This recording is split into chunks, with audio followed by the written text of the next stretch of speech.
C'est parti pour la saison 2. Une saison 2 qui s'est fignolée en 2 ans, c'est-à-dire 2 fois plus de temps que la première, et ça se ressent. Les histoires sont globalement plus réfléchies, le ton est mieux géré, on se centre davantage sur un fil rouge prenant, et on joue de façon très satisfaisante sur tout ce que la première saison a instauré. Non pas pour dire que ça devient tout d'un coup parfait, mais je vais avoir un peu plus de mal à me plaindre dans les critiques à venir.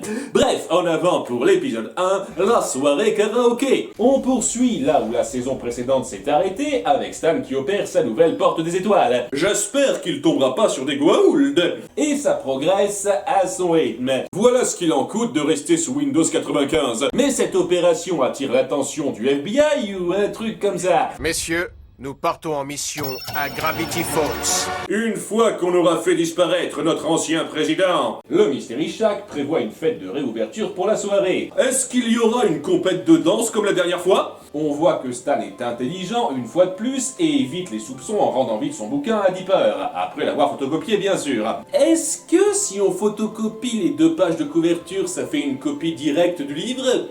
Dipper qui veut enquêter davantage sur les mystères autour de ça. Mais tu as feuilleté ton journal 1 milliard de fois, alors qu'est-ce que tu veux découvrir de plus? Je te rappelle que la moitié des pages sont blanches. Comme on ne l'a jamais appuyé dans la saison 1! Mais ça va être pratique pour justifier des nouveaux trucs. C'est là que les agents du gouvernement arrivent à la boutique pour enquêter. Mais enfin, vous plaisantez? Je ne plaisante jamais, monsieur, car je souffre d'une maladie rare qui me rend physiquement inapte à ressentir et apprécier l'humour. Enfin, je crois. On m'a diagnostiqué ça parce que je n'ai pas ri une seule fois devant les films moins moches et méchants. Et Dipper est aux anges de les voir. Entre toi et moi, j'ai des raisons de soupçonner une conspiration d'origine paranormale liée à cette ville. J'arrive pas à le croire. Vous êtes célibataire, monsieur?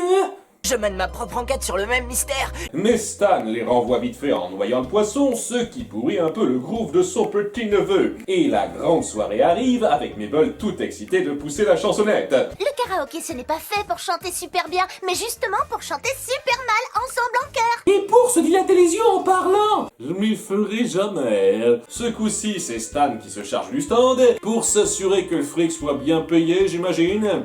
À se demander pourquoi il l'a pas fait la première fois, tandis que Dipper fouille en catimini dans sa chambre pour ravoir la carte de l'agent. Pas Quoi? Oh, pas ici, et j'ai jamais vu ça. Waouh, des femmes habillées en couverture de magazine. C'est choquant. Ah, tonton, ça sert plus à rien maintenant qu'on a Internet. Il finit par mettre la main sur la carte et appelle les agents pour leur présenter son livre, et, oh surprise, ils ne le suivent pas tout de suite. Mon garçon, j'aimerais te croire, mais ton journal ressemble à toutes les bêtises dans la boutique de souvenirs de ton oncle. Je vous jure que c'est vrai, c'est bien réel. Vous n'avez qu'à l'envoyer pour analyse. Tu t'attendais à ce qu'ils te croient sur parole simplement parce que tu leur montres un bouquin? Petit génie. Je vais vous le prouver. Enfin bon, il prouve ses livres en invoquant des zombies au débeauté. Parce qu'il faut toujours qu'on ait des zombies. Nous traquons les créatures démoniaques depuis bien longtemps, mais nous n'en avions jamais encore vu pour de vrai. Il se débarrasse vite fait des agents avant de s'attaquer au Mystery Shack, dont tout le monde se barre, sauf nos héros. Grâce à tous les films d'horreur que j'ai vus, je connais littéralement chaque moyen pour repousser les zombies et autres. Après réflexion, changement de programme, je peux manger vos cerveaux? J'ai été transformé en zombie, mais ça m'empêche pas d'avoir un langage articulé réfléchi. C'est un moment très efficace et riche en tension où nos 2 héros sont pris de court, jusqu'à ce qu'Oncle Stan arrive à la rescousse.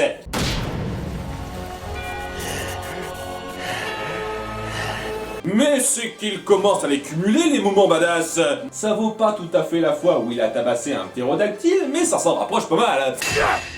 Alors, il y en a d'autres qui me cherchent? Il reconnaît enfin qu'il sait que le surnaturel existe réellement depuis longtemps. Si j'ai menti, c'était pour vous éviter d'être mêlé à ces sombres histoires et vous protéger des monstres. À nouveau, ça aurait été plus fort s'il n'y avait pas eu un épisode avant où il ne pouvait que reconnaître que ça existait. Ça ne change rien au fait qu'ils sont dans de beaux draps, mais on découvre pile à ce moment-là que le livre a du texte à l'encre invisible. Ça tombe à point nommé, dites donc. Les zombies ont une faille. Leur crâne peut être brisé par une harmonie parfaite à 3 voix. Comment est-ce qu'on pourrait créer une harmonie? Ben, vous avez qu'à tous chanter la même note en chœur? Non, c'est trop simple. On va plutôt faire un payoff au setup de plus tôt. Chers messieurs zombies, bonsoir. Et c'est glorieux. Les flics et l'ambiance. C'est un excellent mélange entre le cocasse et l'épique et ça vaut largement le détour. Tous les zombies sont détruits, dont un qui a une très forte tolérance à sa faiblesse, semble-t-il. Baissez-vous!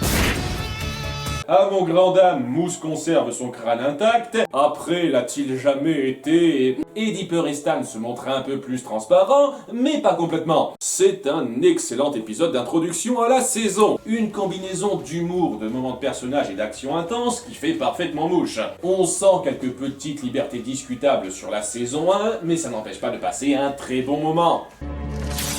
C'est encore pire que ce qu'on imaginait. On doit en informer les plus haut placés. Mais ils ne nous croiront jamais. Alors nous les forcerons à nous croire. Et surtout, n'essayons plus de nous renseigner auprès du gamin qui était prêt à tout partager avec nous. Oh